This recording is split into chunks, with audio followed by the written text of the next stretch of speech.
Welcome to the Sundial at the Westin Peachtree Plaza Hotel. We're with Chef Christian Messier, and we're talking about knives today, sort of what to look for when you're buying one, what all these different kinds of knives are for, and maybe, you know, you can give us some inside tips and tricks. So just start telling us sort of what all these different knives are used for. Absolutely. When we're looking at kitchen knives, you have a few selections to start with. They vary in price, size, the job that they do. You have a lot of choices. Everybody should have a main chef's knife, anything like this. These are both chef's knives. Absolutely. Okay. This is a German chef's knife. This is a Mustaf. The German steel is a little bit harder to sharpen. This is a Dexter Russell. It's an American-made $22 knife that I use every day. And this is one of your favorites, That's right? my favorite. So you don't have to spend a ton of money to get a great knife? Absolutely not. It's similar to a tennis racket, racquetball racket, golf club. It's what fits your hand and the jobs you're using it for, obviously. Okay, so what are some of these others for? Okay, this knife here is for like boning out large cuts of meat.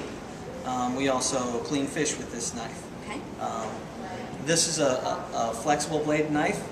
We would use that to also clean fish and be less apt to cut through and gouge the fish. Then we have smaller boning knives here. This is also a newer style of chef's knife. It has a ceramic blade, and it's kind of new to me. It's all the rage. It's really popular, and it's supposed to hold the blade for longer. But it's Anything you actually like made out or of don't ceramic. like about it? I've heard they break easily, but Okay. I haven't used it long enough to really understand. Okay, okay. And these are my paring knives. Yes, this is actually a boning knife. Okay. We would use this to like bone out chicken. Okay. And this is a newer style knife that's called a chicken knife. Forstner makes. It's one of my new favorite knives. Has the blade of a paring knife and the handle of a boning knife, so you have a lot more control if you're doing smaller vegetables or more intricate detail. Okay, well, I might not be able to have all of these knives in my collection. At home, what do I need? At home, I would always suggest you have a good chef's knife. Okay.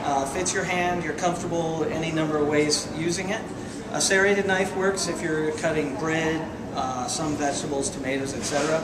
And then I would have a good paring knife. But if you have those three knives, I think that's a good start. I really don't think you need that many tools to do the job.